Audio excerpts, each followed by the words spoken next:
up? And welcome into another episode of the Worship Based Coffee Podcast. I'm your host, Jay Soleil. Welcome in, episode 18. And this one's special, stepping outside the box again as far as basis, although there is some basis discussion in here. My next guest is a really good friend of mine, Nate Sousa, or we also call him the Sooze. He is currently the MD at my church that I'm at right now, The Bridge. And he also was the MD at the previous church that I was at. So, really special that he has been able to move over here and I get to serve with him on a regular basis, whether it's on Sundays or whether it's on Wednesdays. And, just a really great hang. And a lot of fun to play with and very encouraging person. So anyway, I can't wait for you to get to hear this episode. Some really funny moments and some cool stuff. So anyway, let's get to it. Hey, Nate, what's up? Hey man, how's it going? I just couldn't Welcome. help but notice our hats I are know. aligned, bro. Exactly. You're the Good to first see you. guest to have the the hat on The to that. merch. Am I really the Yes. first one? Dude, Yeah. Out of all I feel honored. it's awesome. And speaking of those hats, I'm going to have a version 2, hopefully, coming Oh, out very soon. It set me back a little bit because of the whole ice storm thing and having to work all that overtime. It just kind of set me back. I'm trying to get my store thing set up so that way I'm not just having to like accept Venmo payments from people. yeah. I Uh, actually get that question a lot. Where can I buy one? And I'm like, I actually don't right. know. Yeah. Yeah. I mean, I So, assume they're coming. yeah. Yeah. Yes. What I'm gonna do is have like a 2-week period of like a uh um pre-sale kind of thing where it's like for 2 weeks I'll just be talking about it and be like, hey, here's your chance, get V2, and then that way I can take all pre-orders and then just do a big order and then send them all out at the same time. So Dude, that's great. I yeah, love that. so it'll be fun.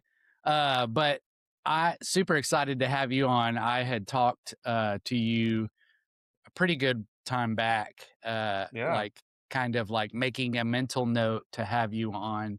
Uh, in the intro, I usually kind of go through like, hey, this is who this is how. But I've known you now for a really long time, just because we've served, yeah, at least. Because I want to say I first started going to Fellowship Bible Church in 2011.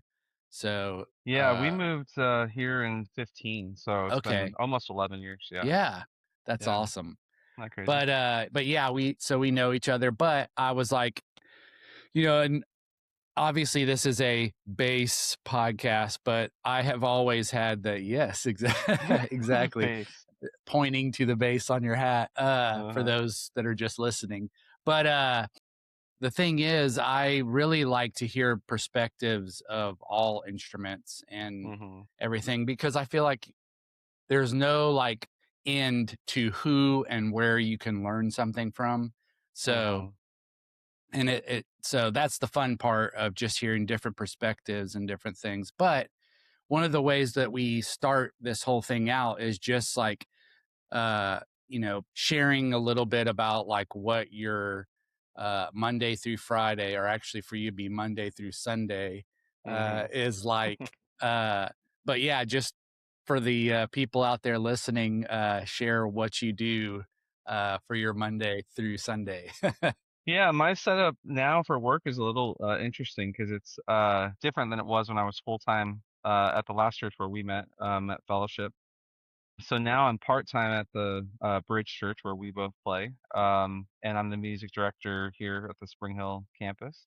It's a 20-hour a week position, so it's like church meetings and planning and making sure planning center is good, charting, Ableton, hanging with volunteers, Sunday morning. So I'm really in and out in the office. If I've got a standing meeting or something, I'll go to.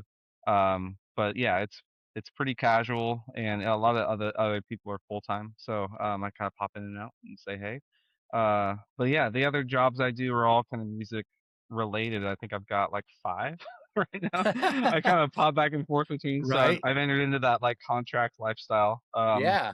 But I work for a company called Tone Junkie, and we do presets and downloads and IR packs and all sorts of fun stuff. I've been there about as long as I've been here, about 10 years. And then I work at a place called Church Gear in Franklin, and it's owned by my buddy Toby. And yeah, he's got like, it used to be just him. He would flip gear. He would go buy Oh, okay. Craigslist, or he'd just go buy like 10 things and resell them, and like, oh, made like a couple $1,000. Like, that's cool. And then he would just go to different cities and do it, and he eventually built it up. So now I think he's got like 20 employees, and it's a huge warehouse, and it's like a full business. So anyway, Nice. I contract for them like 2 days a week. I basically test gear and make sure it's good to sell. Oh, cool. Yeah, That's pretty neat. it's pretty fun. Yeah. And then I teach at Lipscomb University here in Nashville. I teach a worship ensemble, so it's basically a worship band, and Nice. we do chapels. We'll do a final worship night as their sort of send off for the semester. But yeah, it's a ton of fun getting to kind of pass that off to the next generation, that kind of thing. Yeah. So Yeah. yeah, man, I just pieced together a lot of random stuff, and it I becomes a remember week. you So I remember you sharing with me kind of like your journey and how this has come and how like you doing your finances and like you're like I'm a very spreadsheet person, mm, and my last job it was just like one, and he said now yeah. it's like 5 6 Oh different things yeah, that I'm yeah. all Doing taxes, I'm about to do taxes at the end of the year. I think I have like 17 forms of income. So, playing for this right. random thing, or recording this thing, or traveling with Yeah. this group, or it's just been really crazy. But yeah, I love it. I mean, I was asked the other day what I prefer, and I'm really not sure yet. I think it's definite pros and cons. I like the Sure. variety of doing different Yeah. jobs, and I don't really have like one, I guess, like boss, or one like I'm a supportive person, like in general. I like to help and support others, and so I feel like I get to do that in a lot of different arenas without being Yeah. fully in anywhere. So I don't know, it's interesting. But then it's really hard to take time off because Oh, if you're not working, true. you're not getting paid. So True. Yeah. anyway, yeah, it's I'll probably go back and forth, I think, in life, but yeah, definitely trying this for now.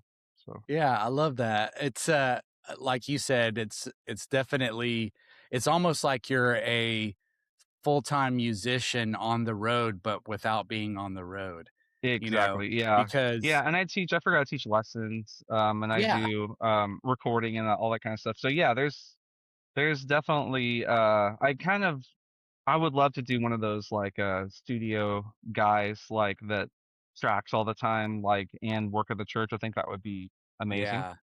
But right now it's sort of take what I can get, and and do, and it's so fun that I'm just like, I don't really care if it pays little or whatever. I just love Right. playing, so I don't know. Yeah.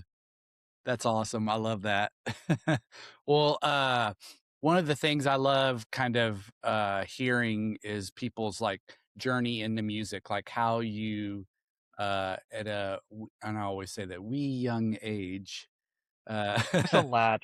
Just a just a small lad. lad, like kind of how you what that journey was, like where how it started for you. hmm Like for music specifically. Yeah, just Yeah. however, like, some people have shared, "Hey, yeah, I had, like, a parent, and they were kind of into music, and, Yeah. they were like, 'Oh, well, you should here, pick an instrument and kind of go into it.'" But I'm For just sure. curious how Yeah. it started for you.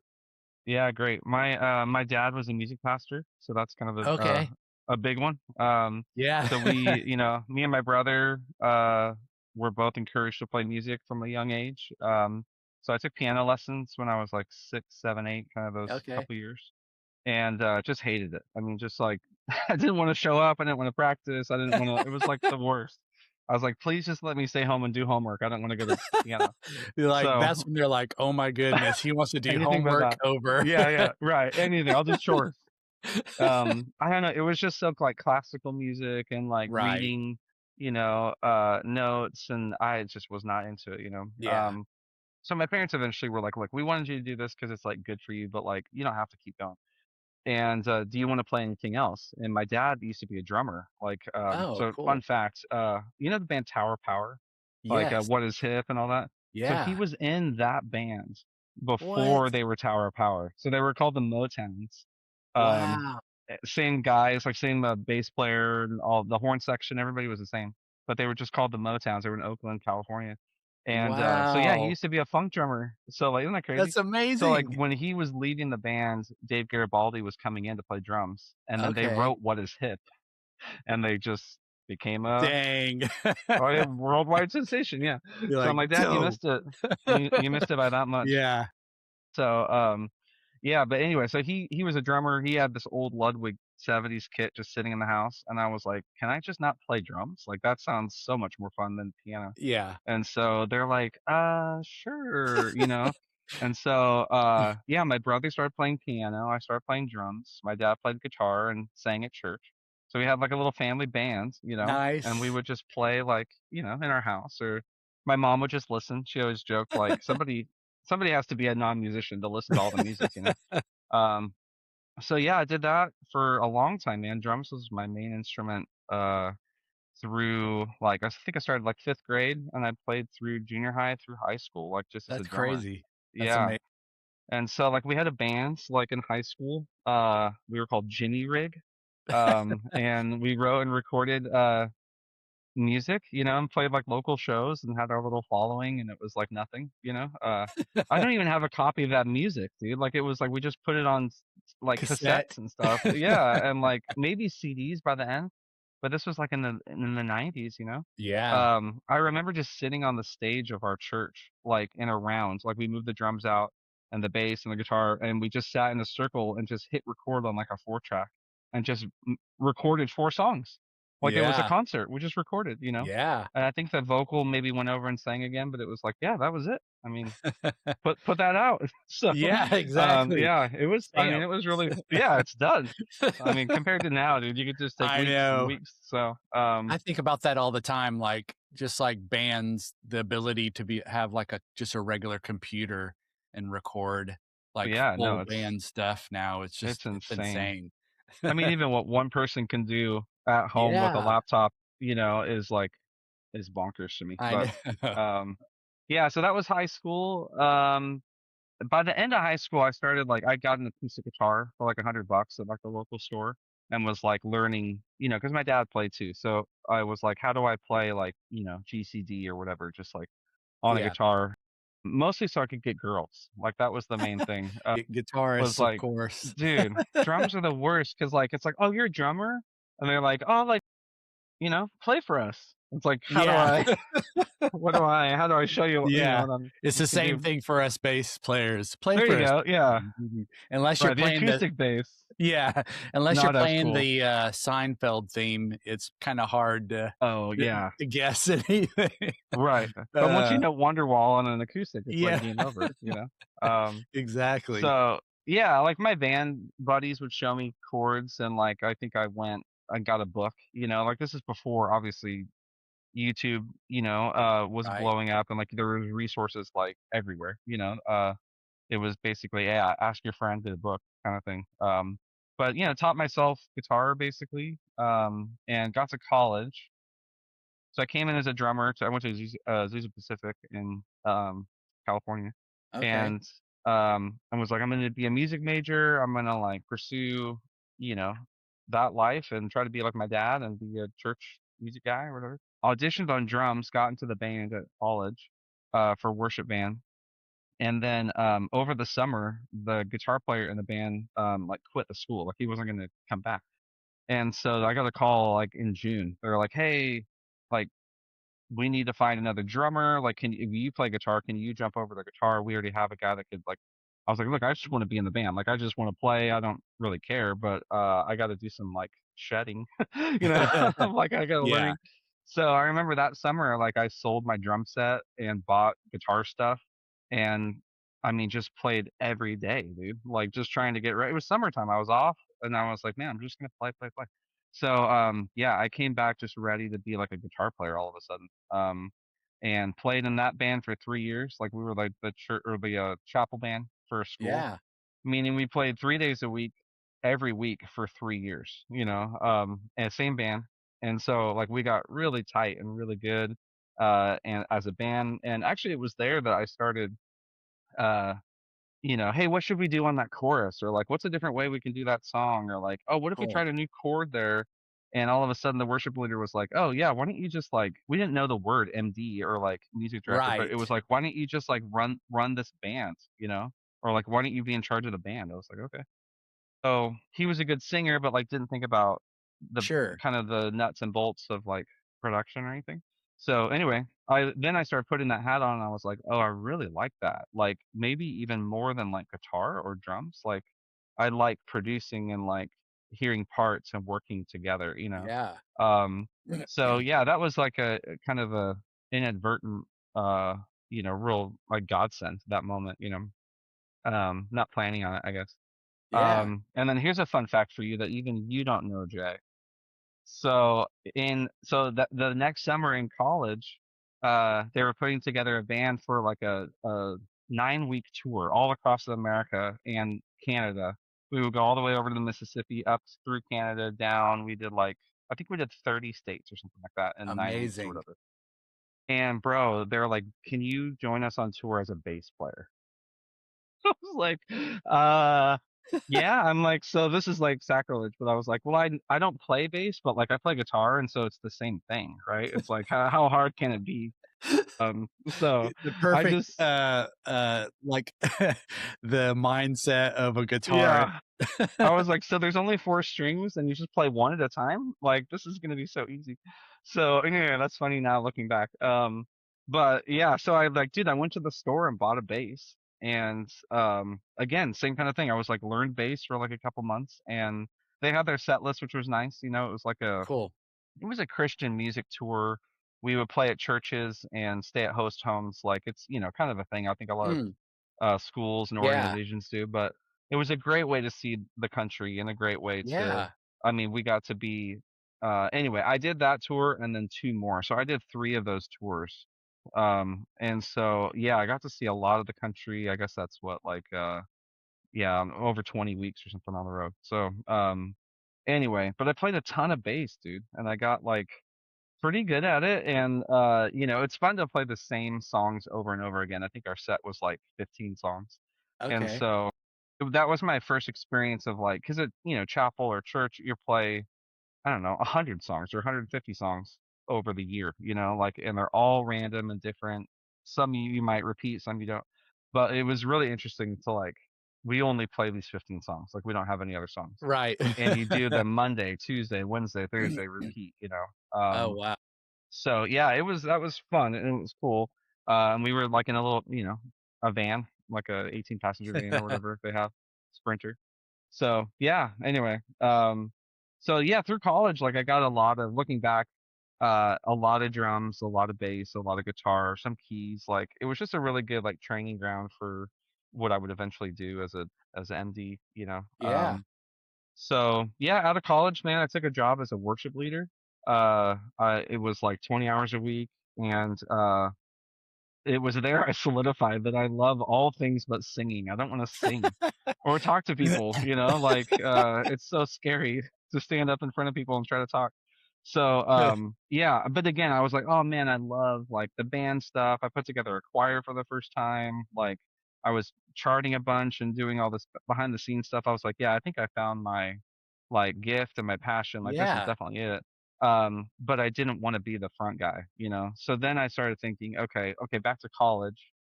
I was in charge of the band, but Right. not singing. Now I'm in a church and I'm singing and I don't want to be singing. And then I was like, okay, what is this? And then I went to play at another church in Orange County, and there was a guy there named Steven who would eventually become like a mentor and long-term friend. And he was like, "Hey, I'm Steven. I'm the MD." And I was like, "You're a doctor?" I was like, "That's awesome, man. Like, what are you doing here?" He was like, "No, like I'm the music director of this church." And I was like, "What does that entail?" And he just basically told me everything I just said. I was like, Can I do that? Like, how do I do that?" He's like, "Well, that's Yeah. my job." But he You was can't like, have my job, but yeah, but he was like, "Man, we've got youth and we've got young adults and we have all these different spots that like I could use some help. So like he basically brought me on like 10 hours a week. I would run a rehearsal every once in a while. I was nice. there when he wasn't, so I was like a sub for him. Um And bro, I was just like a light switch went off. I was like, this is so This is it. fun. You could get paid to do this. Like this is like a career type of thing, you know. Um, anyway, fast forward, I was at that church 10 years, Friends Nice. Church in Yorba Linda, California. And yeah, basically one of those stories where you go 10, 20, 30 hours and then you're full time over 4 years, you know. And Steven, he was one of those guys that like very wise, very quiet, just spoke when he needed to. And we just had so many like amazing conversations about worship and about what it is, what it isn't, Mm. like how to MD. Like it was just really great getting to work under him. And then when he left that church, he went to go work at Azusa, where we both went to school. Um, and I took his job as the full time guy there. So Nice. yeah, that's kind of how I got into the actual, you know, job Yeah. of MDing. But yeah, it was a cool road. That's cool to hear that. I've always been curious about that just because I didn't really obviously didn't know the California Nate. I only know the Yeah, Tennessee Nate version yeah, of Nate. It was kind of like I always wondered that, and I hear you refer to times where you were MDing there mm, and stuff like that, but I didn't, yeah, didn't know for yeah. sure. That's Yeah, another awesome. big part of the my story was Aaron Blanton, who we both know. And so Aaron was in a band called Sonic Flood and By the Tree. Right. And he toured, you know, for a long time, I guess like, you know, a decade or something.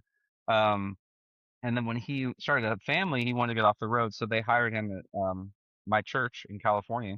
So he came in as like you know, this touring, you know, Nashville like you know, like we didn't know anyone like him, you know. It was like, "Oh, come on Yeah. and be our worship leader." So he ended up being our worship leader, and we worked together for 7 years. And that was one of the most formative and still is, you know, friendships of my life.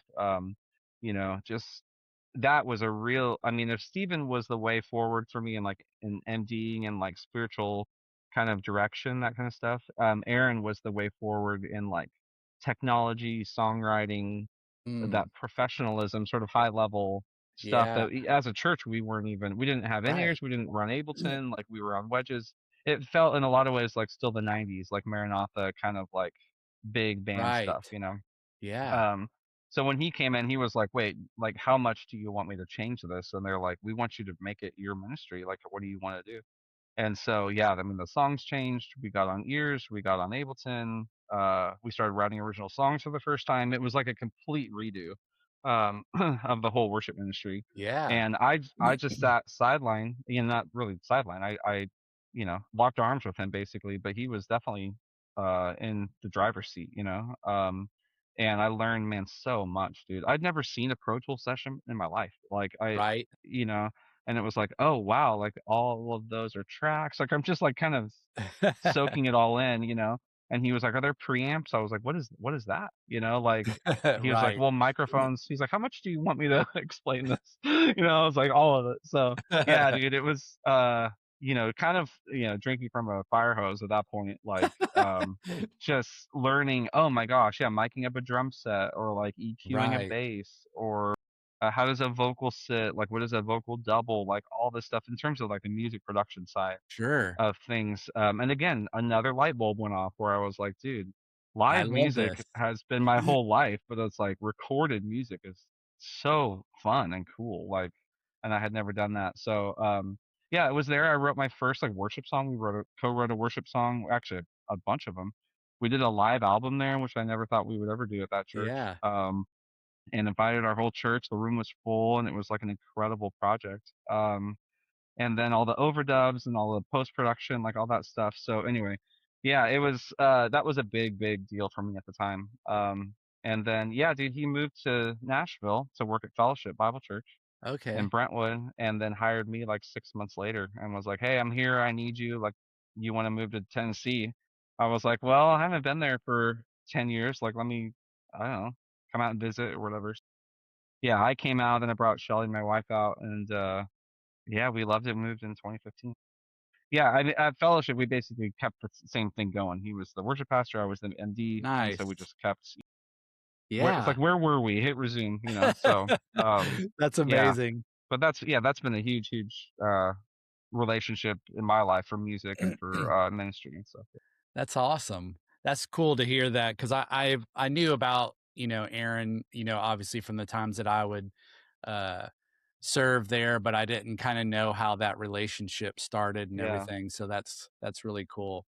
Uh do you have any like so when you're growing up and you're like playing drums, uh starting to learn guitar, were there any bands that like were like influences on you as a, teenager, like that you were listening to and you're just like listening to those songs and like, oh, that's how I want to play or anything Yeah, like that?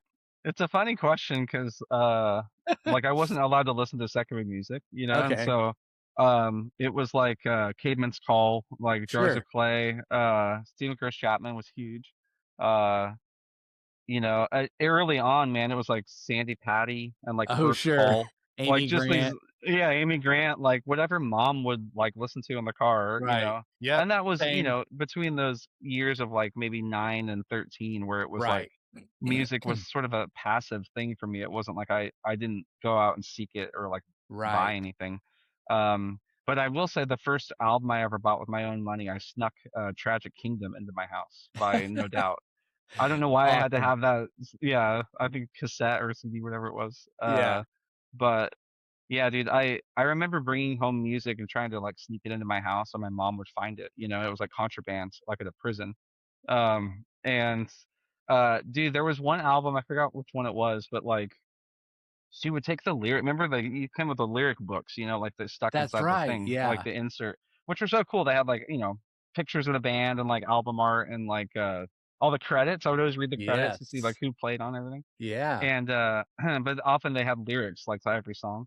So my mom would take a black Sharpie and like cross out all the curse words, like as if reading one of them was a problem, but like hearing them, like what are you gonna do about that? Right. So yeah, it was a real, like, they were strict, and Sure. about music and about a lot of stuff. But yeah, so basically at the end of high school, I started getting that loosened a little bit, and I remember U2 was like the biggest Oh, like yeah. revelation for me, where I just had never heard any of their songs. And it was like probably 99. So like Octoon Baby and like Streets Have No Name and just like all that. I was like, dang, dude, this is awesome, so Yeah. that really got, and I was starting to play guitar, at the end of high school. So it was like the edge was like he could do no wrong. Yeah. Like I everything he know. played was magic, and so yeah, learning that stuff. I mean, I just remember those were the days where I would just come home and put headphones on and just play and play and play. Like I did it on drums for a long time, just throw my backpack down, run upstairs and play. But then it became that on guitar too. Just going like, how do I get that delay sound? How do I get that what are the chord shapes? Like there's like something that he's doing that is him, that Yeah. is not, at the time it wasn't like everywhere. And Right. so yeah, that was a huge influence. Later, like Coldplay, Radiohead, these would be bands that would shape a lot of Death Cab for Cutie, Jimmy Eat World. Those are sort of my uh Yeah. that's too many for Mount Rushmore, but like that's my Mount Rushmore of, Right. of bands, that sort of yeah, it was a mix of like rock, with like the Jimmy Eat World stuff, and then Death Cab, more of that, I guess, lighter emo type of stuff, Yeah. and then the big British Radiohead, uh, Coldplay, yeah, U2. So anyway, that sort of influences, yeah, from Yeah. That's all. Did you ever like I know you said that you played kind of like through the school or anything, but did you ever mhm. have any like buddies that you ever tried to well, I guess you kind of shared there that you recorded But yeah, uh the high school band, yeah. yeah, high school band. So is that pretty much like that and then the other bands through college were the bands that you had played in?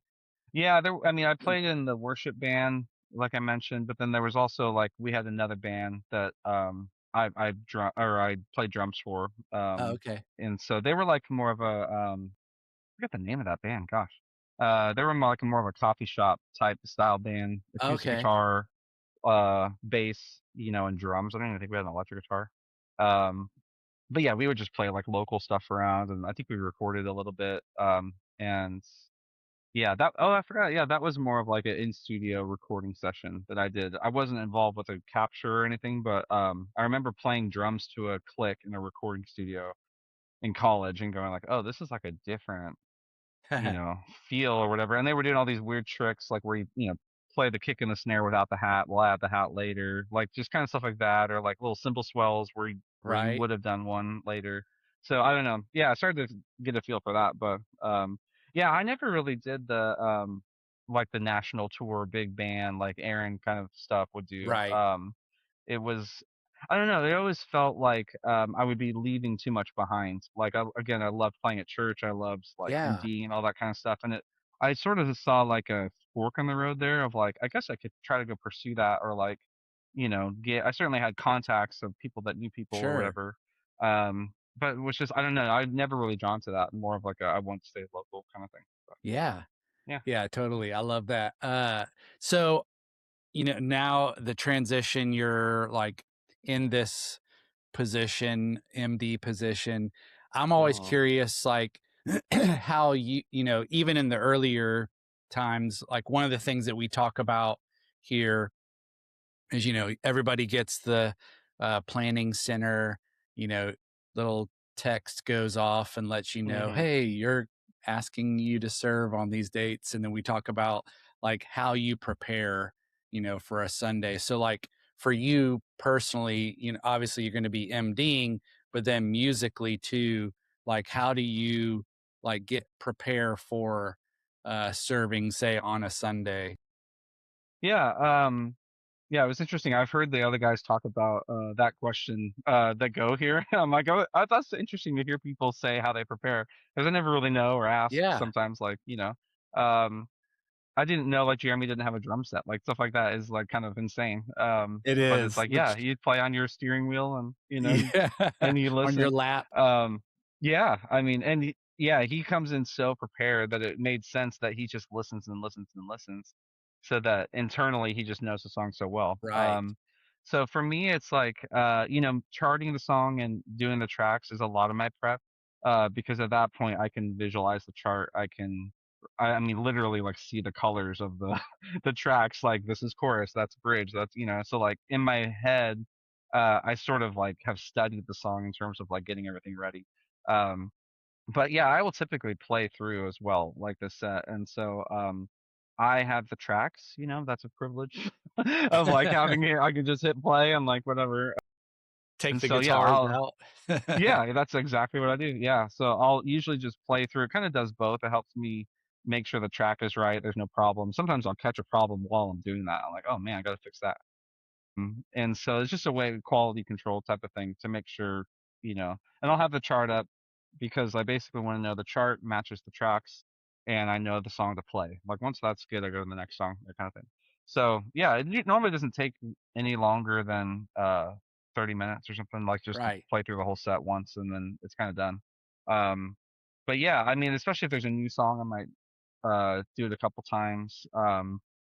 Yeah, I loved I think Ken was talking about listening, to the song yeah, first before playing. Like that was such a great point he made because yeah, I am totally guilty of just like hitting play on a song and like just like playing all over it, and it's like, yeah, I mean, I'm sort of in the camp of like definitely do your own thing, like definitely bring your style and your personality, like you're not a robot, like you have your own thing.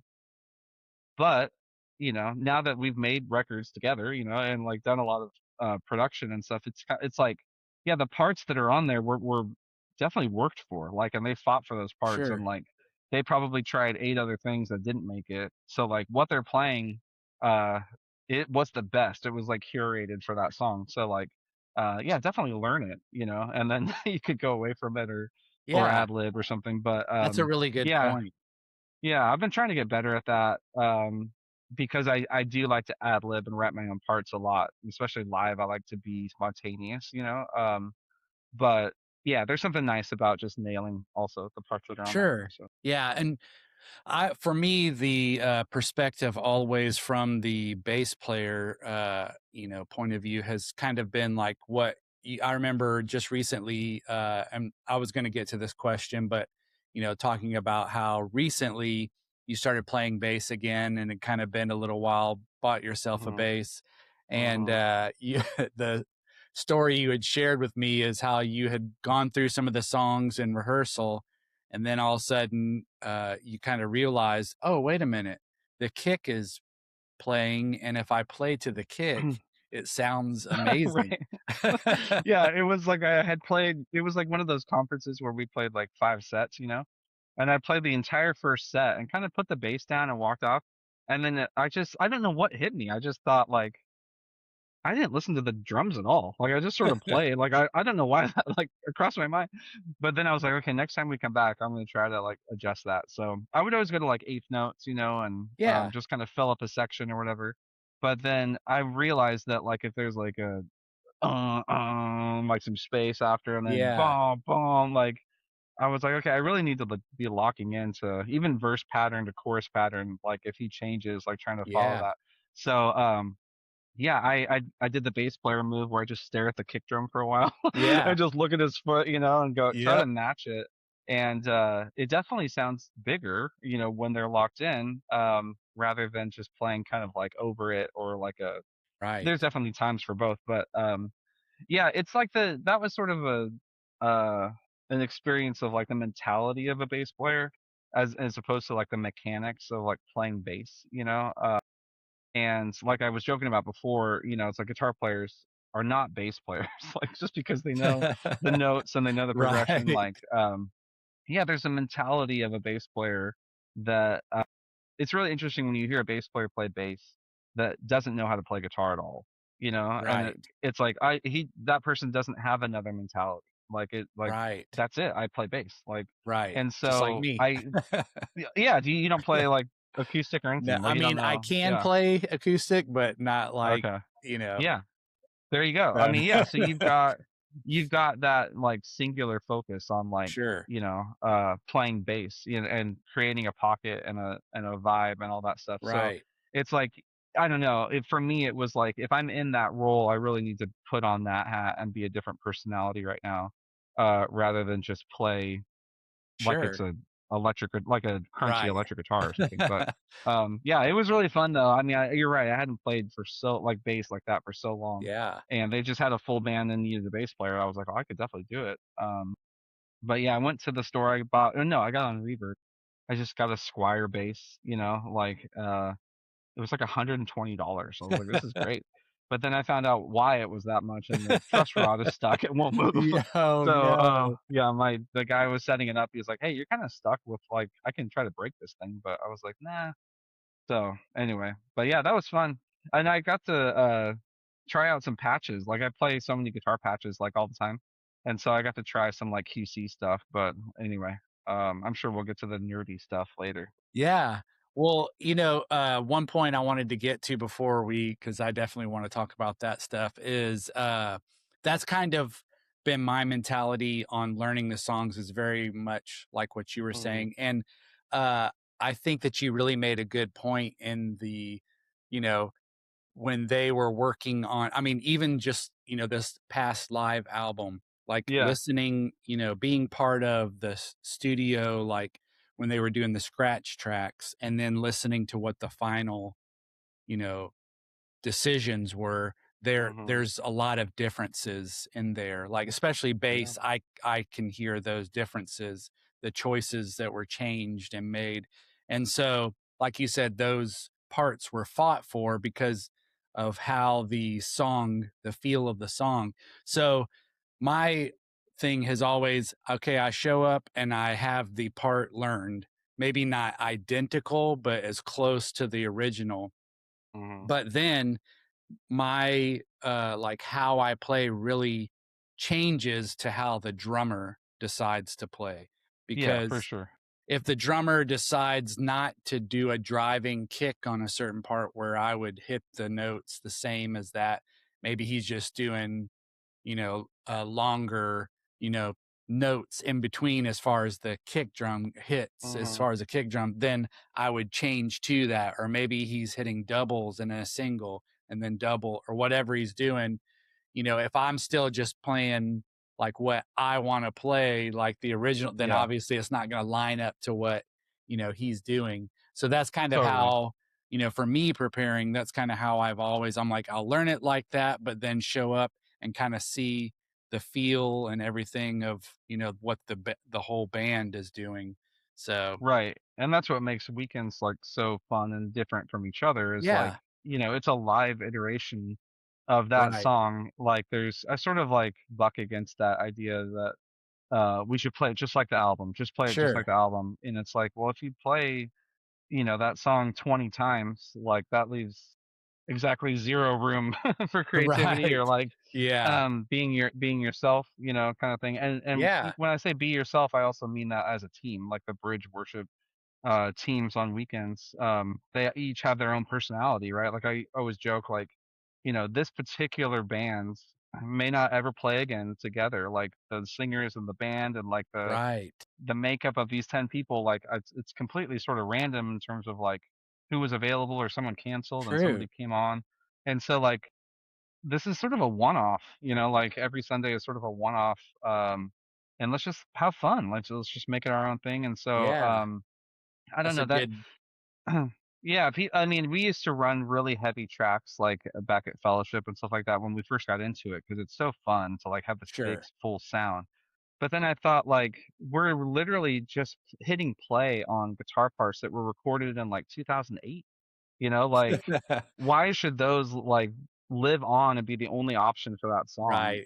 When it's like I'm sure that even the people playing it, think about that. The people playing it probably don't play it Yes. that way Yep. anymore. Yep.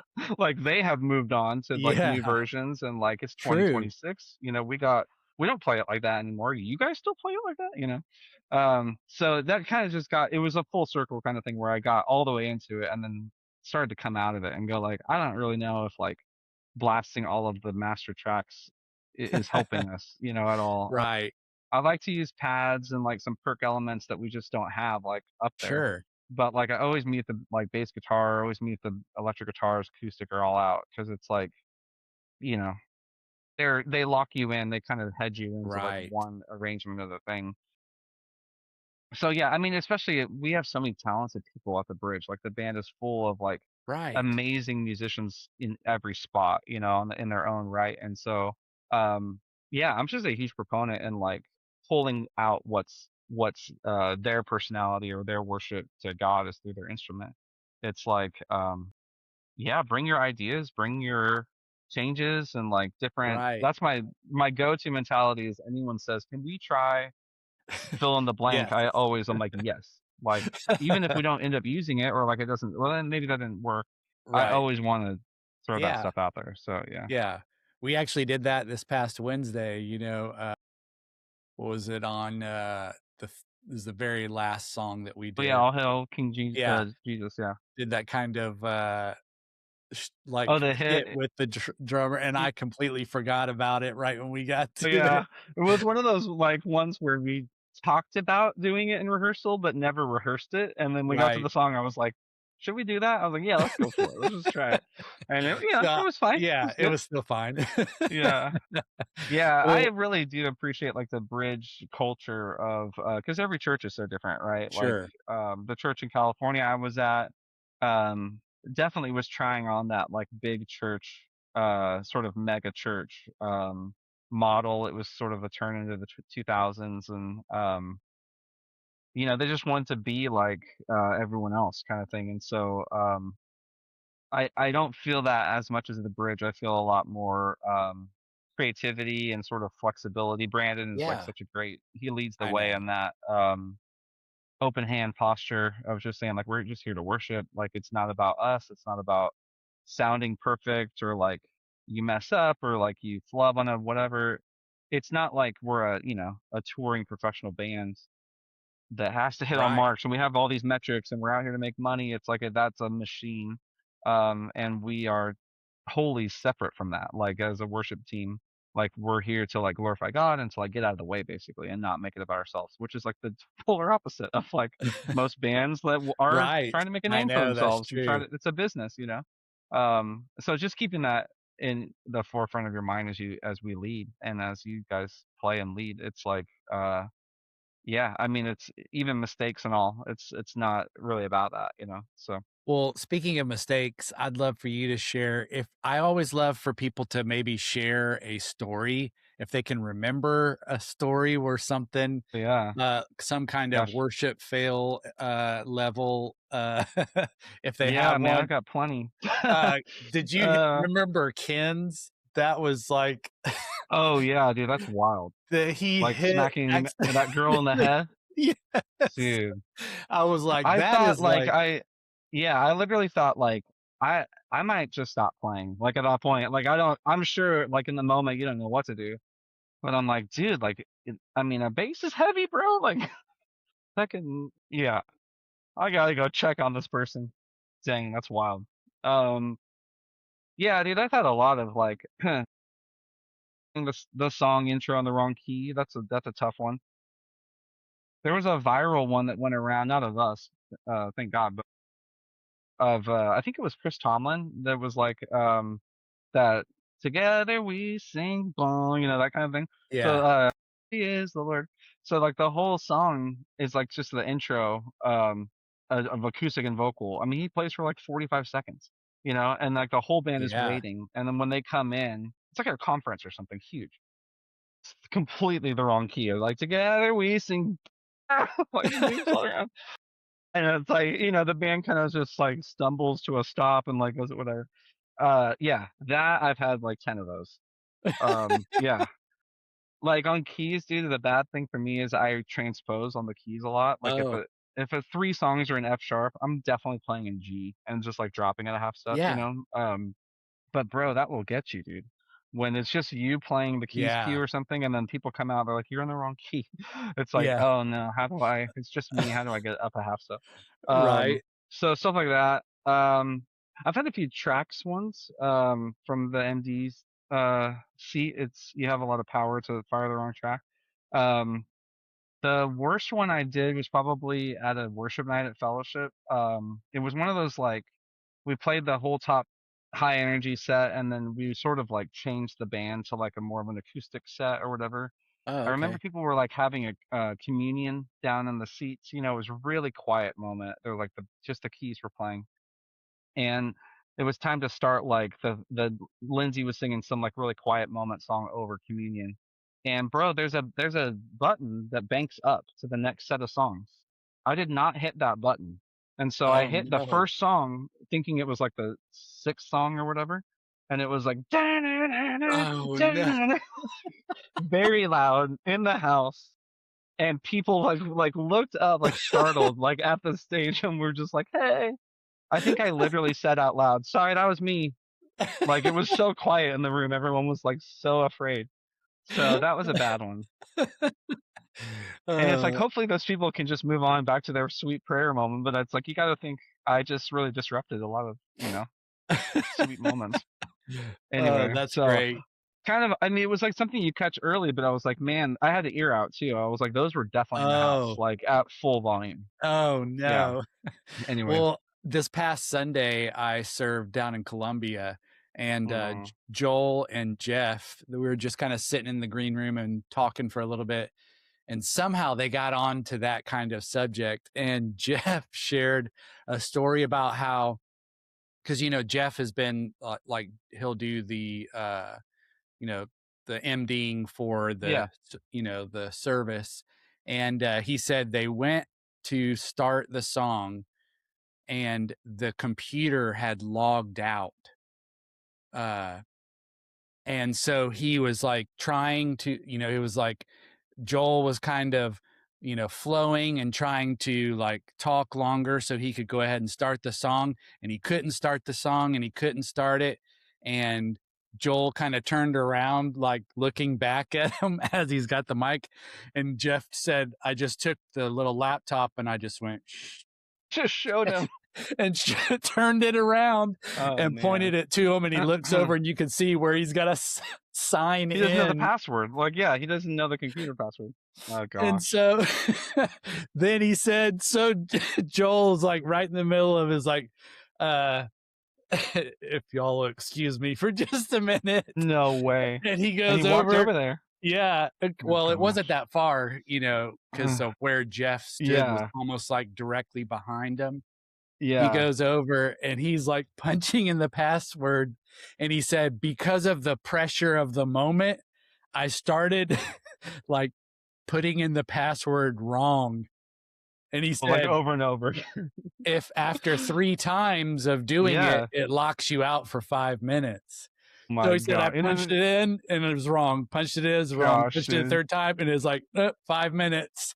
And he's like, let's just start the song Yeah, and isn't do it that funny without how it. the He said, so, technology is a real help until it's not a help, you know? Like it but definitely like gets in your way.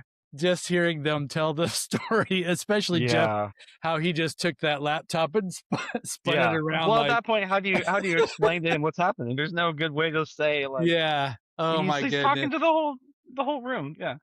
Wow, That was man. cracking me up so good. But Yeah. yeah, I love to share those moments just because, Yeah. we're obviously we're all human and God can still use our mess For ups. sure, right? Isn't that it? Yeah. Yeah.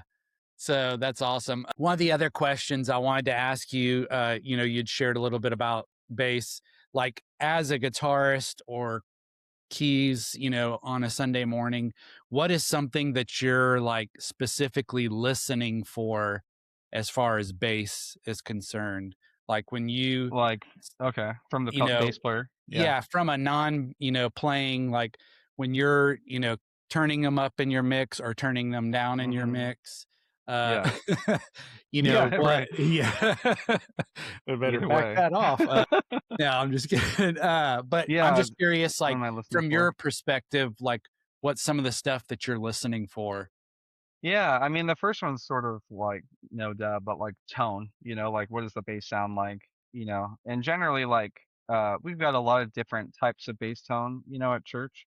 Yeah, Very rarely will it go outside you know, the acceptable circle, kind of thing. But right. there's been a couple times where it might be me or front of house just going like, hey, that's like not totally it. Like, or is there something on that we could turn off or like whatever, just trying to get a clean Yeah, signal without a lot of noise or like whatever. So that's the first thing is like, does that tone sort of fit where we're about to go, kind of thing.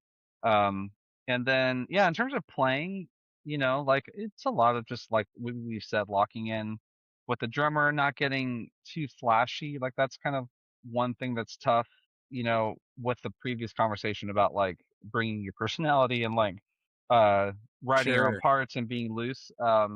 It's like there can be too much, there could be too loose or, where it starts to become a distraction. Like we'll talk about that a lot Yeah, with church. It's like we don't want to draw attention to ourselves, like we just said that.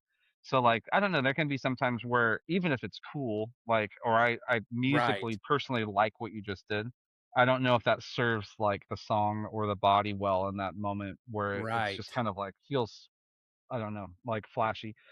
Same thing on guitar. Like I'm always like hesitant to if someone's like, "Hey, like do like a guitar solo there." It's like, okay, like in this context, what is a guitar solo that helps the song and serves the moment and the people Right. singing, as opposed to like, "Whoa, that was a cool guitar thing." Yeah. That's a very I will never solve that, I guess, but like that's a very fine line, right? So yeah, I mean, I think with bass, like a lot of it is about dynamics, like and just if you're out, it's a certain vibe. When you like charge in all of a sudden, like that can really push a Yeah. song to the next level kind of thing. The low high thing is interesting. Like if you're like fifth fret and lower, you're just holding down bass and then you hop up to like 12 or something, or even Yeah. the really high stuff.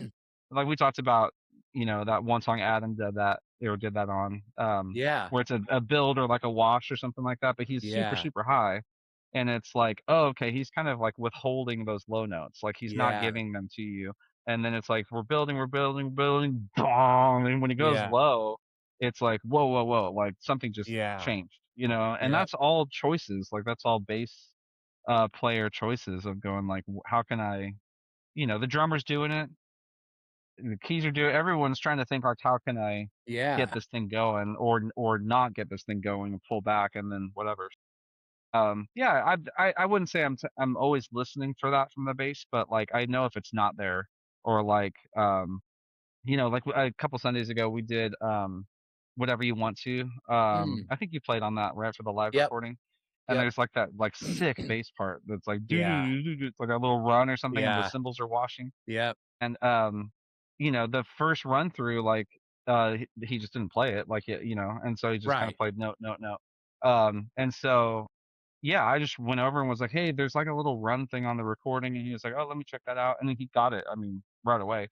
But it was like, A B comparison between the first run through of not hearing it and the second right. run through of hearing it. Like that's a critical moment for the Yeah. bass. You know, Yeah, well, and especially excuse me, in that particular part, there's a big, like, wash happening there, yeah, and totally, so that is your moment as a bass player to get to yeah, shine in that part yeah, because the drums don't have a whole lot going on except some kick hits and the big hmm, wash, and so, like, there's this extra room there to do it, right, and then you come back into the whole builds with the kick drum totally, and yeah, all that, so, yeah, I think it's a lot like you said, it's serving the song, leaving those spaces, and, finding your moments for the little bit of, like, what I call hmm, spiciness, yeah, just dash of spiciness in those, like, totally. small moments. Uh, Yeah. Yeah, there's a one tendency to, like, be boring too on bass. Like, that was one Sure. thing I sort of struggled with when I was man, my mind ran so much as a bass player more than ever as a guitar player or a drummer. Because I kept thinking, like, "What should I be doing here?" Or, like, how much should I be playing?" I don't know, maybe because I was out of my element Right. too. But, I just thought so much about, like, "Is this right? Is this good?" You know?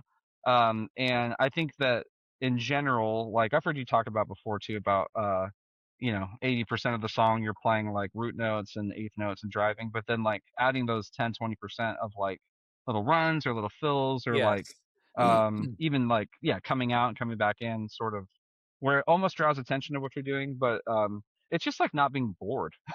Like Yeah.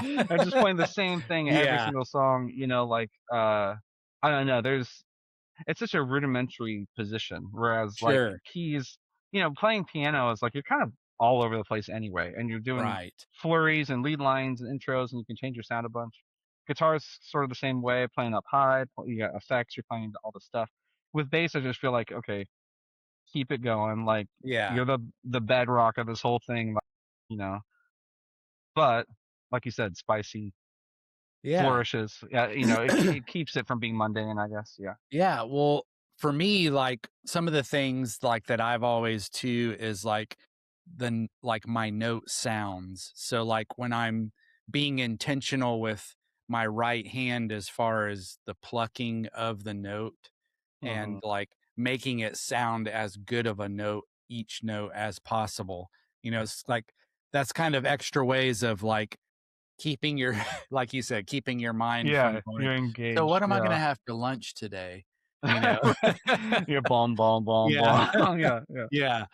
Totally, that Is is interesting, yeah. is kind of like thinking like that, as far as, like, the right hand, that intentional, like, how I hit the note, trying to be, uh, like, how to was repetitive as far as keeping that note sounding Yeah, the same. consistent, yeah, Yeah, uh-huh, consistent, that's yeah. and, but, one of the biggest things I learned from my fellowship days, you'll know this because you used to be one of the people that did the charts, but, I remember in the charts, you would have like, uh, these little messages at certain points of the Yeah, song, and uh-huh, it'd be like a little bigger, big, and then at the yeah, last chorus, it would always be like huge, would be like, and so in my mind, that's kind of how I've always like as bass kind of attacked the song was thinking in yeah, that aspect. Like if I don't save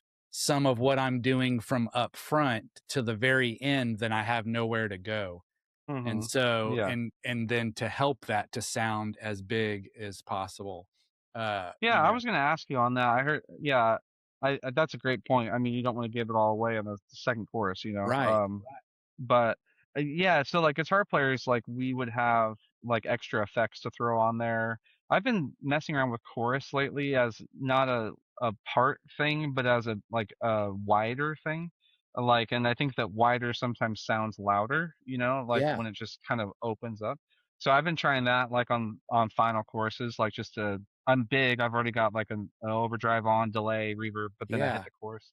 So like, do you guys do that with bass very much? Like when I played, I think I had like one sound or maybe a second sound, but it wasn't like I would click on anything, you know. Well, So how do you like do that? one of the things that I have done for a long, like let's just say there it's in the key of A, and you're obviously your five being the E, instead of playing the open low E, I would not play that open low E the entire song till the very last chorus. Oh, interesting. So Okay. I'm just playing the higher up E, and I'm saving that low E for the very last chord. So That's then when cool. you Okay. do hit it Yeah, and it that matters. point, it like, oh, there's that low E. And so it like Interesting. Okay. it that's one way that I do it if I'm not trying to. But then there's other things like you could play through an octave and a last chorus and it would really make it sound bigger. Yeah. Okay. Having the microsynth, like what Adam does, I do, where you can kick that on in really big moments, Yeah. can make it give it that like synth, sound, and Oh, it makes okay. it sound bigger. Yeah, It's like you're little saying, if things you like just do that. that on one section, yeah. Yeah, Yeah, that's exactly. cool. I like that. Yeah. Well, Nice. speaking of tones and stuff, one of the things I was just curious, like how did the Tone Junkies, when you first started working with them, how did that Mm-hmm. come about? Yeah, that's a good question. So John is the guy that runs it. So he goes by HW. It's like a different personality on YouTube. But he and I met through a mutual friend, John Druce, who also played at Fellowship. Um, and we met at a UFC fight night, like of all things. It was like a Buffalo Wild Wings in Franklin. Oh, And nice. so they're like, hey, these guys play music. I'm like, they just moved here. So they lived in California, but they were in the Bay Area. Okay. Um, and I never met them out there. So yeah, they're like, we just went to that thing and hang out and had wings. And funny story about that night that just came up, which is completely unrelated to bass or Tone Junkie. So I had really never been to Buffalo Wild Wings. Like it's like that's just Okay. not it's not a viable option for me to have lunch. I just pass it right over, right? And so we all order. It's like, oh, I'll take like two jalapeno wings. And can I get like a hot, what this and that or whatever? There's like eight of us. We all go around and order, and it gets to John, and John's like, cancel all those orders. Just bring us 8 orders of um Asian zing wings. We were like, what? He was like, trust me, guys, it's the best thing they sell. Like whatever. And so they bring I mean, it's all identical plates, right? And we eat it. It's delicious, dude. It's delicious. And now when I go there, I order this. But we were just talking. This like 10 years ago. We were just talking the other day. He's like, I can't believe I did that. Like, why would I do that to another person? I just met you guys. Yeah, You ordered what you wanted. I said cancel their order. Isn't that funny? uh, Gosh, man, that's that really hilarious. got me. So yeah, he's like, if someone did that to me, I would never want to be around them again. Like, but they're so anyway, so we met that night and we just got to talking about, guitar and whatever. And you play at church, I play at church. So then we ended up putting together a hang of me and John at John's house. And we just wanted to hang out and play music. It was kind of like real nerdy stuff. Like we would just, AV pedals or like try this amp into the, or stereo, whatever. We were there for like 3 hours just playing. I think by the end of the night we had set up this like monster rig where it was like one amp on this side of the room, another amp over here, and amp in the center, like the wet dry, like it was like all the effects were Right. going everywhere, and we were just going like, this is the best tone ever created. Like we just made the ultimate guitar tone. And Druce was saying like, dude, we should film these. Like people would watch these. Like just sitting around talking about music. Like what we're having fun. Like why not just? And Yeah. YouTube was kind of growing at that point. So it was one of those things. I love those like jokes become reality. Right. where it's like, haha, what if we did that? And then like we got together the next time and ran a camera on it, and it's just us sitting around talking about our opinion of, you know, the OCD or this jazz master or whatever. We just started filming our hangs, and it was like we couldn't get enough gear. Like we were junkies for tone, you know. And there it was, Tone Junkie, man. So like yeah, I had let John borrow my Kemper, and he had never played a Kemper, and I didn't know the monster I would create by that moment. But he has gone on to make, I mean, I don't even know, 500 amps he's profiled or something like that, probably more. Over 10 years, he's got probably 10,000 captures, and um, it's his full-time job now. Like he just runs that business, Yeah. and yeah, his whole motto is profile the world. Like I just want to get every single amp ever created into the digital world, you know. So that's yeah, Quad Cortex, Kemper, Tonex, Nam, Helix, like all of them, you know. So yeah, and so basically my role has changed a lot through the years. Like I said, I'm a helper. I just want to like, what do you need the most? How can I, you know, come alongside or whatever. So yeah, it's like doing demos. Like I'll record myself playing guitar for demos. I'll create some of the products. You know, he's got like a worship pack that's like 100 Yep. song, you know, per song playthroughs or whatever. So I've created all of those and did demos of a lot of them. And we have a podcast as well, Guitar Friends podcast. So yeah, it's been a lot of different type of just, you know, whatever he needs week to week. A lot of video editing, I got into that through him, which is so fun. Um, but yeah, it's like a you know, full side job. It's kind of ebbed and flowed in how much I've been there during Sure. the week. But yeah, it's a real joy, man. I love getting to create tones and help people out, and I've met so many cool people through that. Just that see us on the channel and reach out and say, hey, we love your playing, or I got questions about this, or can you help me do Right. this? And I don't know, that's so fun to like It be is. involved in the conversation kind of wider. It's international. I mean, people from all over have Yeah. messaged us like asking stuff, and yeah, it's cool. It's cool like if you get to go to NAM and like people will come up and they'll meet you and talk about tone, and it's like I don't know if I would ever have had that opportunity to like have all Right. these wide conversations with people if it wasn't for the channel and stuff like that. So anyway, yeah, it's been fun. I've been honored to be part of it. So That's awesome. I remember actually a few years ago, I want to say it was either 20 or 21 when in California, summer NAM or whatever, or no, winter NAM. hmm And I remember going out there myself with my brother-in-law and remembered seeing you at the that's right. whatchamacallit, what was it? The Kemp, I think it was Kemper's But yeah, the booth, yeah. booth or whatever, and be like, "What up?" I think you said, of course you would be here. It's like, yeah, it's kind of like a Yeah. home base for us, but I'll remember yeah. because when I first walked up, I didn't see you, but I saw Stu G and But yeah, a little uh-huh. entourage around him talking to Yeah. him, and all of a sudden I looked over, was like, "Hey, I know that guy." So that was pretty, Yeah, that's so funny. I know. especially because both of us being on together at the church, and then all of a sudden I was like, "Wait a minute, how is he?" Right. Yeah. Now we're So it across was the just, country. Yeah. yeah, Yeah. Those are exactly. usually fun. Uh, Yeah. one of the things that I love that John, I want to say, is some of the earliest videos that he ever shared really put something in perspective for me about presets and tones and stuff. And he Mhm. said, if you think about music, like even if you think about like say Jimi Hendrix, and you're like, oh well, that can never sound like Jimi Hendrix's amp. He said, but if you think about it, the version of his amp that you've always ever heard has been through a microphone onto Right. an album. He's like, Yeah. you've You never never heard his amp. heard his amp in a room just by Yeah. itself. Uh-huh. So you've always heard a basically almost digital recreation of it, so to Yeah, it's speak, true. Yeah.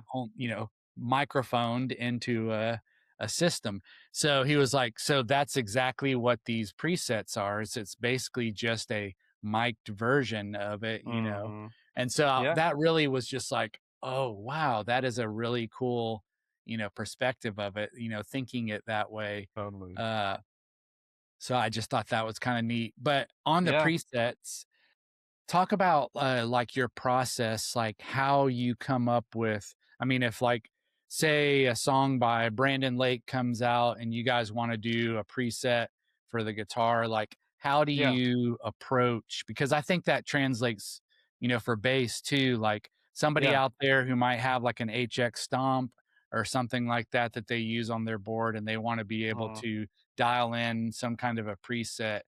Talk about kind of your process of how you do that. yeah, like a song specific preset. Yeah, Yeah, just yeah, any song. yeah. I mean, I basically, like we were talking about listening first, like, and so I'll just go through and put the guitar down and just listen, either to the song or if I have the stems, I'll do the stems. Like, so we have like multi tracks, Yeah, so a song like that, I'll go through all 11 guitar stems.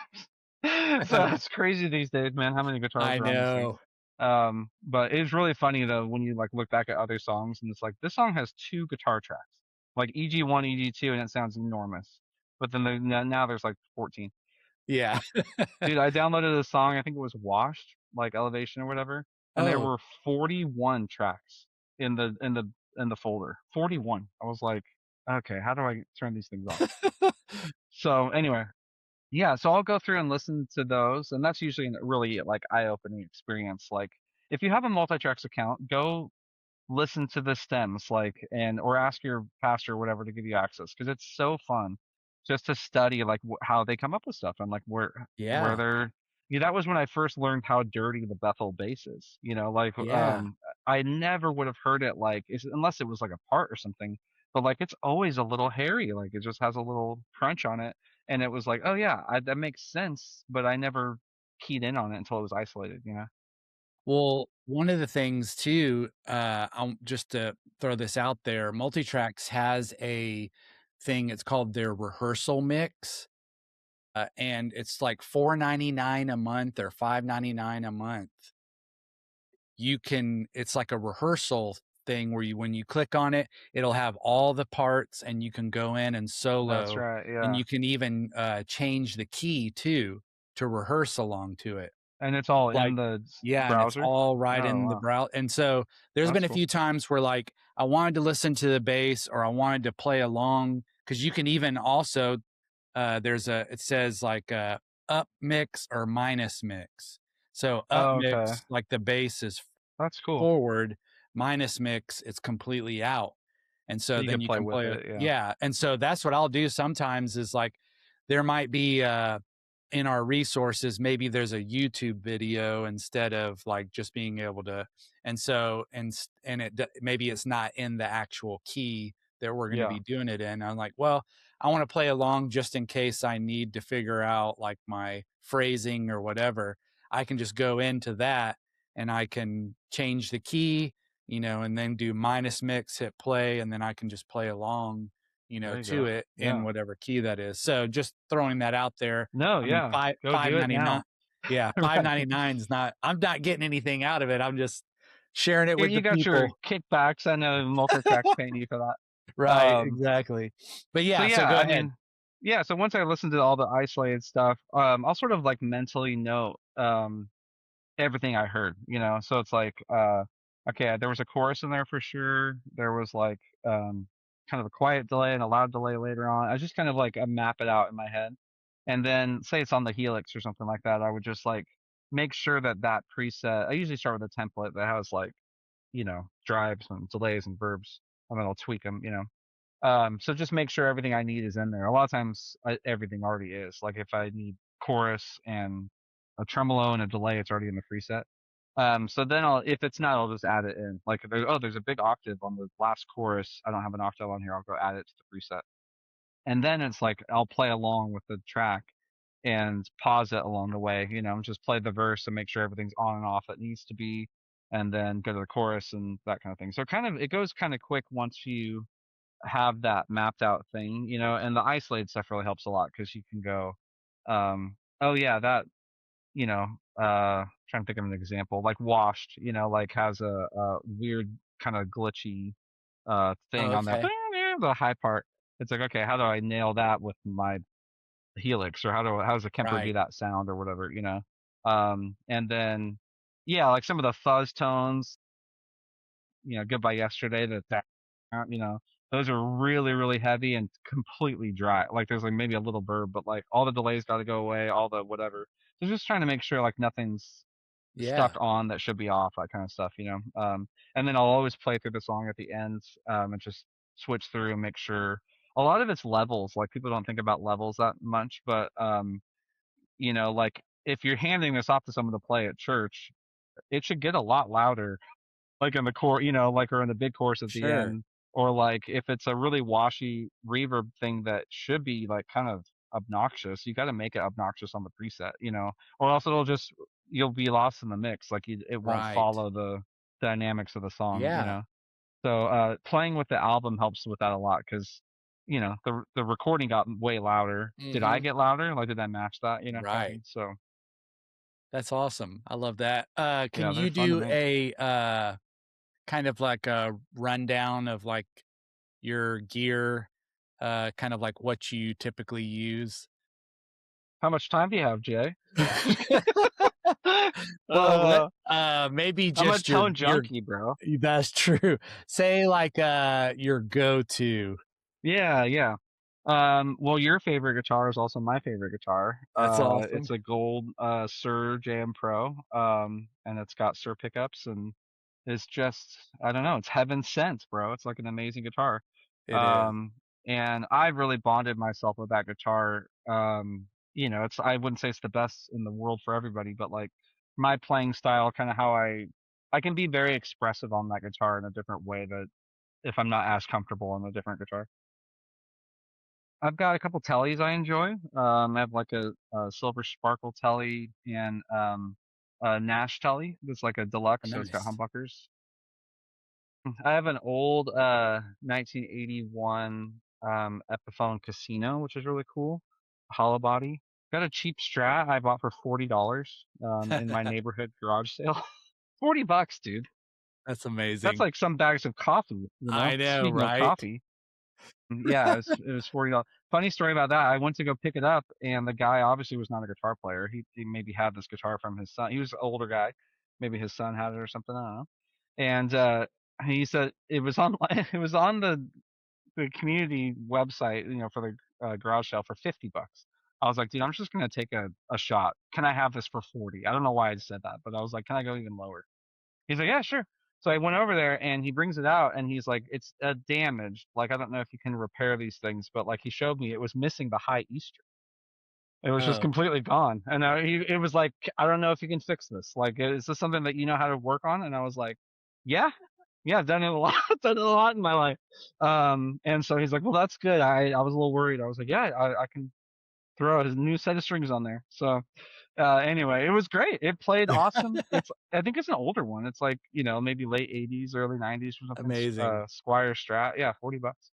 Um, yeah, I've got a couple of other like an older jazz master that I like. Um, I've got a cheap Epiphone Firebird if I want to like rock out, you know. I think that's my only like Gibson style right now. But yeah, got a Squire bass, Taylor acoustic. Uh, yeah, man. Guitars are, you know, they always ebb and flow. I don't know if it happens as much with bass, like if you buy and sell a bunch, but Right. um, I probably had, I don't know, gosh, man, like maybe 60 guitars, you know, Right. over the years, you know, and yeah, the reverb's been really good for that. Just buying, selling, trying Yep. stuff. I'll have some for years. I'll have some for weeks, and then they're gone. So Right. if you can Yep. get your money back, you know, you're not wasting Yeah. too much money if you Yep. can buy Exactly. low and kind of Just try to almost like flip it. So renting it. yeah, I've actually made money on a few guitars. Nice. I bought a Nocaster custom shop telly for like bottom of the barrel. I think I paid $1,800 or something for that guitar. Um, you know, they're over 3 grand now or whatever. Right. So when I went to sell it, I think I made like $500 or something, and I Nice. owned it, you know, for 8 years or something. Yeah, Yeah. when you can do stuff like that, it kind of helps Yeah. you get into more gear. For But sure. yeah, Talk about your pedal board. I know you have like a main Yeah. pedal board, and then you also will kind of hop around sometimes depending on your mood. Yeah, yeah. My main board that I'll play like at church a lot is the Tone X is the amp, so it's right in the center of the board. And then I use a Protein overdrive, and then JHS has a pedal called Haunting Mids, and it's like a selectable mid sweep boost. Cool. And so that's been really cool because it basically the Protein's my main overdrive sound, and then I'll hit that with the Haunting Mids and kind of like on the fly I can sweep where I want the mids to hit based on the guitar I'm playing or the amp I'm choosing that day or Okay. whatever. It's really flexible where it just kind of moves the Yeah. midpoint around. Um, Tone X, I've got a little Boss like switcher that has like chorus, tremolo, like it's sort of a catch-all, like a HX Stomp might be or whatever. Okay. Um, and then Strymon Timeline, Strymon Big Sky. So those are delay and reverb. So yeah, that's kind of a catch-all go-to board. I've got a couple other side boards that like I went pedal crazy a little bit. So I've like I filled up think a we all drive do that. board. I know. I'll sell everything and then I'll go back and buy stuff and then sell everything. It's Yeah. terrible. But yeah, I've got a little board now that's just full of drive pedals. Like so at home I'll just like switch through them and like have fun and Okay. kind of A/B them in science style. And then same thing with like if I get a delay or reverb, I'll throw it on a little sideboard and just try them out. And it's sort of an audition board, just hear them. And Sure. a lot of them are on the chopping block, but the main board sort of stays. It's been the same way for a couple of years now. So yeah, Nice. And then I know sometimes you'll use just the Kemper. yeah, and Also, QC, yeah. yeah. So that's Those are great, like all in one. Like for me, it's like I've really simplified, I think, my playing over the years where I think I went through that stage where like every song had to be named and had to have the right BPM and like right. it's like, you can really go granular with that stuff. And I just have sort of come back around to like, I might play three sounds like all morning. Like it's like for guitar, like I usually think how driven do I want to be, and then how wet do I want to be. So like once I answer both of those questions, I sort of like have my tones. So it's like this is like kind of light, this is driven, and then I've got a button that takes it to really wet and drony, and then one Right. that takes it lower. Um, yeah, and then like for me, tremolo and chorus are the two things I would add. So like those are the if I want to be sort of different or like verse two kind of part to kind of make it different, like I'll just kick on one of those. But yeah, so every time it's funny, every time I go to the Kemper or the QC or the Helix or my board, I just recreate the same thing. Like that's just me.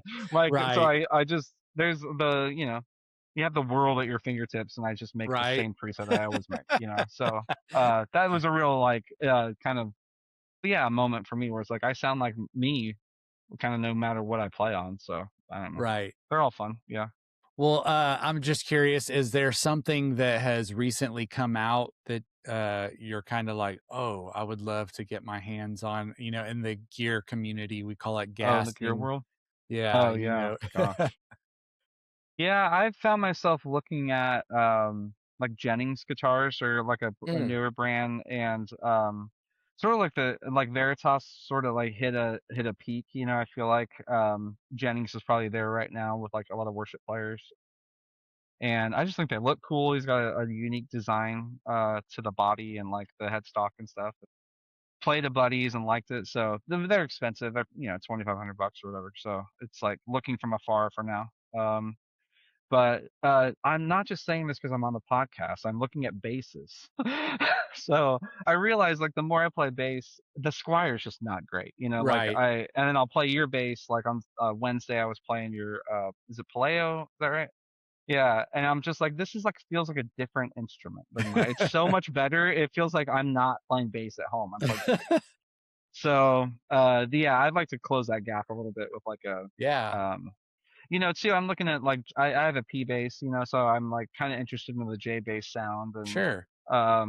different pickup configurations and that kind of stuff. So I don't know. That's kind of seems like another world to get into if I'm stagnant over on the electric guitar side. Right. It's like, oh, what's the bass side like? So anyway, yeah. Well, I kind of shared with you and just share with everybody else too. To me, like a really, really, if you're like, okay, I want the, Fender shaped object, to me, like one of the best ones are just those Mexican made, like road worn basses.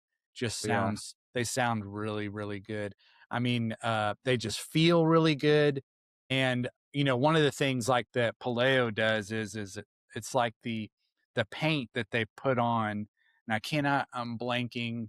I don't think maybe it's, Is it nitro? yeah, Okay. instead. And Or so like wears faster. right, and so Yeah. because of that, some of the, like, wood tones, I feel like comes through a little bit better than, like, the, fully on glossed bodies of, Yeah. and so Yeah. there's just something about those, uh, Mexican, road worn basses that just, to me, Totally. they just feel and play really good, And they look cool especially, too. yeah, and Like the wear and stuff. the price is really not that bad for, Yeah. like around a grand or maybe a little bit more, is really, I mean, and that's for like a base that you could buy and you could be good with for a long time, Yeah, you you don't have know? to mod it a bunch, yeah. Yeah. Unless you Yeah. just like a particular type of pickups or something like that. So that's awesome. I love that. Well, now we're going to get to the rapid fire Oh, section. the That's what rapid fire. I like to I call it, love it. Yeah. in which I kind of, how do I want to say it? Like tailored it more for guitarist stuff, just because I thought it would be. But Well, I thank you. still wanted to right out the top, because I've been asking this on every single one. Is the first question is P bass or jazz bass? Well, I've got a P bass, so I have to go with that. But Okay. I'm jazz bass curious, you know. I like to see the other side of this whole thing. I love Uh, that's great. Okay, single coils or humbuckers? oh, that's a tough one. Gosh, I think all in all, probably humbuckers. Yeah. Well, and that's what your Sir has, The doesn't Sir it? has P90s, Okay. so they're technically single coils, but Oh, they're okay. pretty loud. I mean, he winds them pretty loud, but yeah, I just feel like for worship music, like that bigger, thicker sound usually serves you better. Yeah. But yeah, Awesome. Telly or Strat? Telly for sure. No Nice. contest. Yeah. uh Desert Island Pedal. Yeah. I'd probably go with a Strymon L Cap, the El Capistan. It's a tape delay. It's got spring reverb built into it. It has a looper on there. If I'm on the island, I'm going to be looping a lot. That'll be Playing my with band. yourself. Yeah, I gotta be like, there's no band around, so Right. yeah, I do think that's the best delay pedal ever made. Um, and I love tape delay in general, so like that is a easy kind of thing for me to hit. But yeah, I'd go with LCAT. Nice. I love that. Let's see. Favorite guitar player. It could be worship or not. Oh, I mean, I'd go with the Edge, you know, from U2. That's definitely. But man, John Mayer, like the way he expresses himself on guitar, and just seeing him evolve over the years, I'm just a big Yeah. fan of his playing. Seen him live a couple times, and yeah, very different players, but I'd go with those two. Yeah, Yeah, for sure. That's two really, really good players for sure. yeah, top of the I the know. heap. Yeah, Yeah. yeah. They're great. Even I, as a bassist, love to listen to them. So, Oh yeah, yeah. For me, uh, it's a lot about expression, like getting their feelings out of the guitar. You know, and I just feel like both of them yeah, do that really well. So. that's great. Favorite coffee of choice? Oh, see, now this is a good question because I'm on sort of a this is putting the coffee into worship-based coffee. Exactly. Um, I've surrounded myself recently with guys that are like coffee snobs, like we are about tone. Like they think meticulously about what's your Right. grind size, you know, and like what's your I was like, what does that even mean?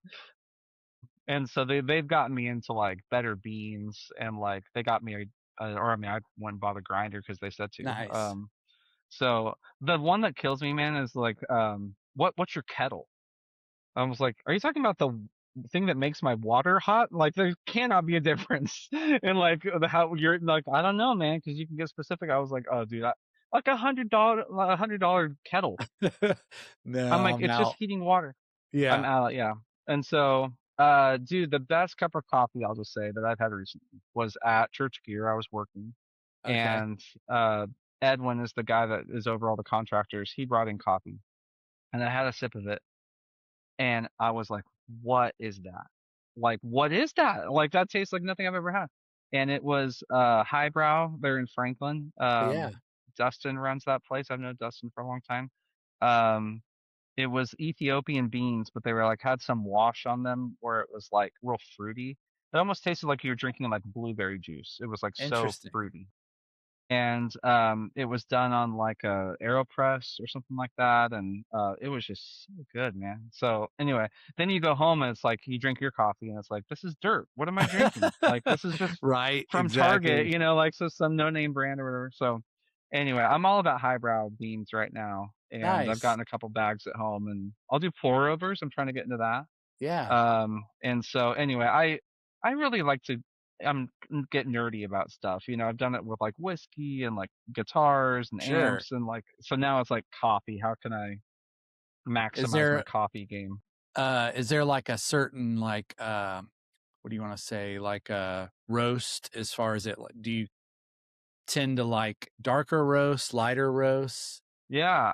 Lately I'm into the light roast stuff just because I had Yeah. that cup and it was like Ethiopian. And so Okay. I think I'm just chasing that like really fruity. I used to Yeah. like the really dark, like chocolate uh notes or whatever, or like you get like nutty kind of stuff or whatever, like I like thought that was good, and I still do, but like I think right now I'm trying to like recreate that Yeah. Ethiopian like blueberry thing or whatever. So I also really like a good cold brew or like a iced americano or something like that. It's just if it's hot out, yeah, I'm all about, I like black coffee, so I drink black iced coffee or black coffee at home. um yeah, try to get the best notes, dude. I like that word Exactly. notes. What notes are you picking up? So Yes, good. exactly.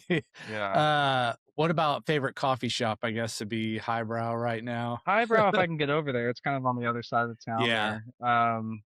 But yeah, let's see what else. I actually really like the one at the factory, whatever that But yeah, Honest honest. Coffee. Yeah. Yeah. Yeah, they got a good cup. And then Hank's too. Have you been to Hank's in No, Columbia? I haven't yet. Okay, there's one in Franklin and Columbia. Yeah.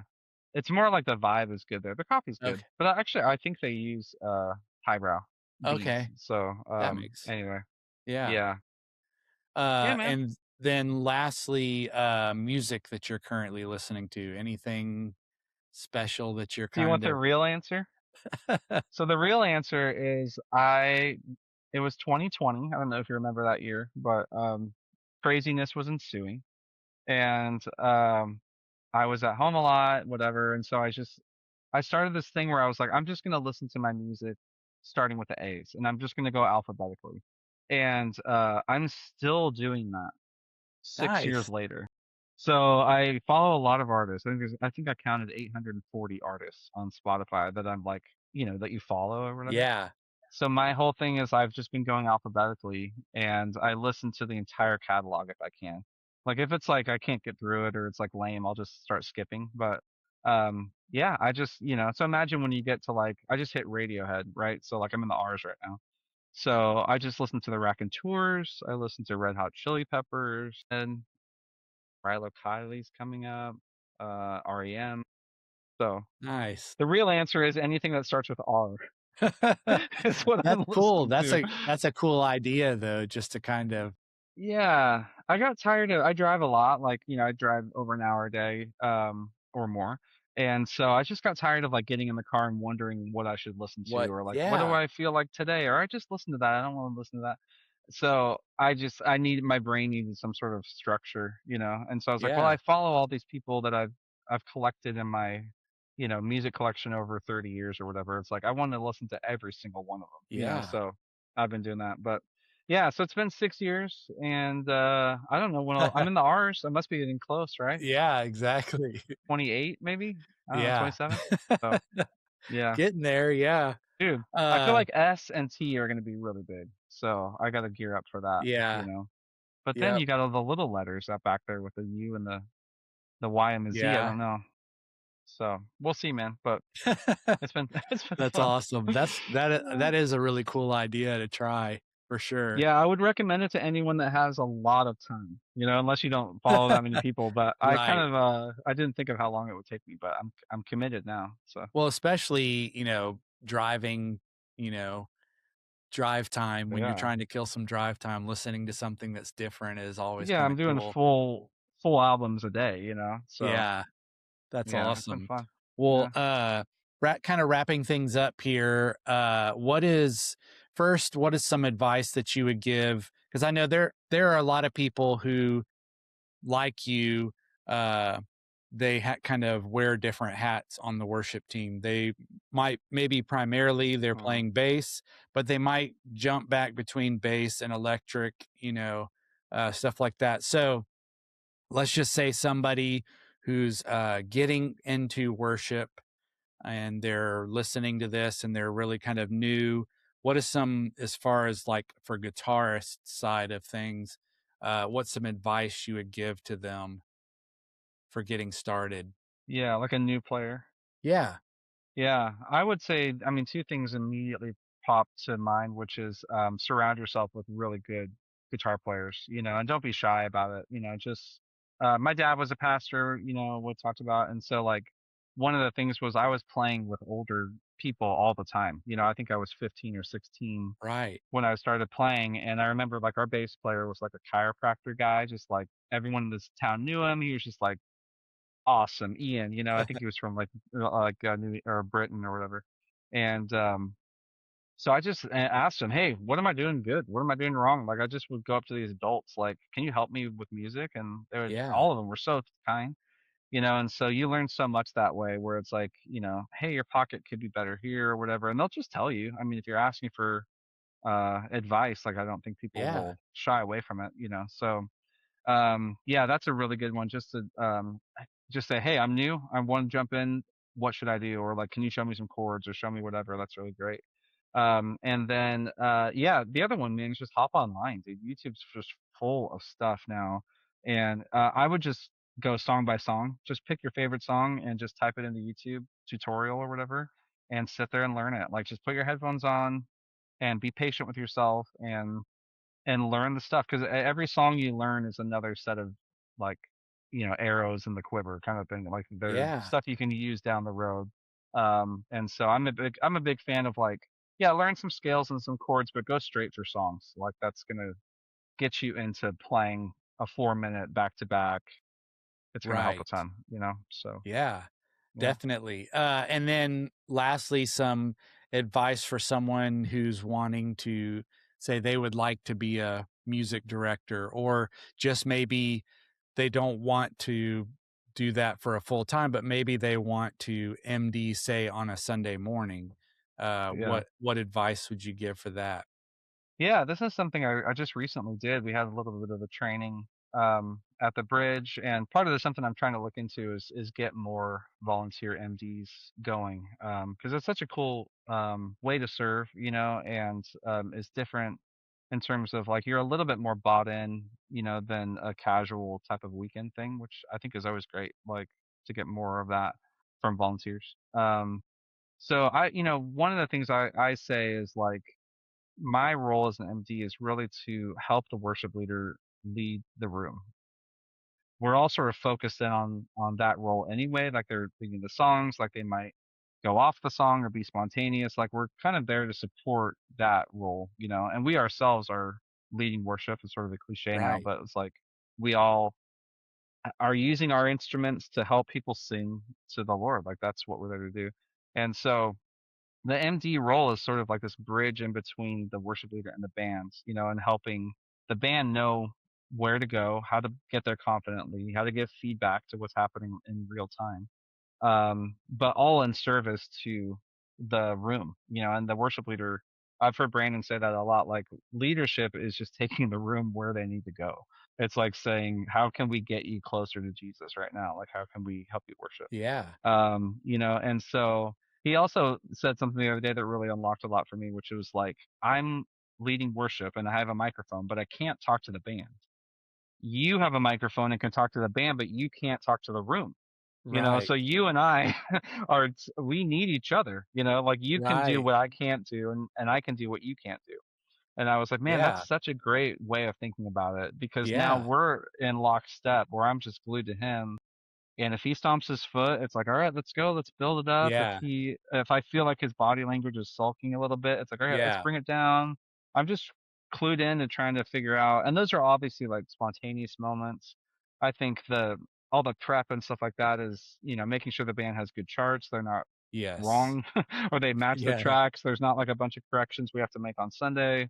Um, Getting people prepping, in a way that they feel confident, all that kind of stuff. So yeah, I mean it's kind of a lot at once, but just really helping people feel comfortable in their roles. Like that's if I ever feel like someone doesn't know what to do or they don't know where we're going, I feel like I haven't done my job. Like Right. I gotta speak more, I gotta get this going so that people feel like I'm good, I'm confident right now. So yeah. Yeah, I love that. Speaking of, this past Wednesday, I set my phone up to the side and recorded a little Yeah. section of a song, and I just recorded Uh, straight off my mix, okay. and it was what a god. And so posted that on Instagram, and it was funny because I can hear your voice in the talk Uh, back on it. And what was funny is Dana Weaver actually made a comment. He goes, "I hear the Sooze." that's funny. And I was Dude, like, I just thought it was funny because I was like, of course Dana would know the sound, yeah. know your voice. So Oh, I know. I miss playing with all those fellowship people. But I know. Yeah, me that's too. wild. Definitely. That's awesome. Cool, man. Well, I guess we are at the end of the show here. Nice, dude. This was fun, man. Thanks for having me on. That was a blast. Yeah, Yeah, heck yeah. Thanks for coming on. And I feel like you definitely had some, perspective to be able to share. yeah, It's always fun, especially for me, getting to talk to people that I know and like hearing even some of the story of them that I don't even really know. totally. Yeah, Like Jeremy, shared a couple of weeks ago, finding out that his dad was a worship pastor too, yeah. I didn't know that which either. is, yeah, which is really cool just to kind of hear some of those things and be like, oh, that's amazing. So Yeah, dude, that's awesome, man. yeah, cool, Well, I man. love the podcast. Keep it going, bro. You're doing Well, good. You're thank you, serving and the people well, and thanks for being a guest and being part of for the, sure. the whole worship-based, community here, so Love cool, it, dude. man. Well, alright, I guess that's all we got for today, and, to everybody out there, thanks for listening, and, I will catch you let's see, I don't serve this Sunday, but I serve next Sunday, so Ooh, nice. yeah, We'll be so it'd be rocking. fun. Yeah, I think Jeremy's playing drums then too, so should be Cool. Okay. should be We're awesome. getting the band back together. Yes, getting the band back Nice. together. All All right, man. I appreciate it. Thanks so much, right, and tell dude. your family thank you too for letting me For borrow sure. you for a few hours on a Saturday morning. Will do, bro. All See you, right, dude. later. And welcome back to the Worship Based Coffee Studios. That was a really good episode. Really thankful for Nate coming on. Really appreciate his friendship. And those are some really cool stories. I loved hearing some perspective from him coming from different instruments and just kind of his perspectives on the bass from a different point of view. And I really think that that's great for learning, even for myself. And so, with that, if everything goes as planned, I'm making March Guitarist Month. So, the next potential podcast person is also going to be a guitarist, worship guitarist, and so going to have him on too. And then I've got another one lined up for April. So, not guitarist, but bassist this time. So it'll be back to the normal schedule. But I just thought it would be cool just mixing things up, hearing something from different perspectives. So just wanted to pass that along. And then also just another encouragement for y'all again. Try to find somebody in your worship team that you can ask out for coffee, the worship based coffee. Let's make that coffee part come true. Go hang out with somebody and get to know them it builds that community within the worship team, and it also builds chemistry on the stage. So with that, one more thing about that in the worship based coffee thing is the hats that I've got. The version 2 are officially open for pre-orders. So if you're really interested in getting one of the hats, they are going to be $40 shipped. That's with everything, US only. So you can either you can message me on Instagram, and you can tell me that you'd like one. You can message me on Facebook.